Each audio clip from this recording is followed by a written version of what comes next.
जनसामान्यांचा निर्भीड निपक्ष बुलंद आवाज जनता ठाणेदार न्यूज।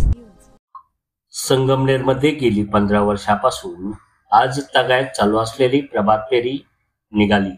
यामध्ये आज आषाढी एकादशी निमित्त मोठ्या संख्येने भक्तजन सामील झाले होते।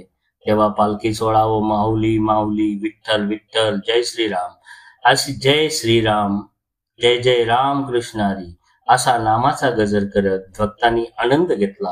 अतिशय अशा भक्तिमय वातावरणात तसेच आज सकाळपासून विठ्ठल रुक्मिणी मंदिरामध्ये दर्शनासाठी भाविकांनी गर्दी केली होती। जनता ठाणेदार न्यूज साठी प्रतिनिधी चंद्रकांत महाले, संगमनेर।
नमन में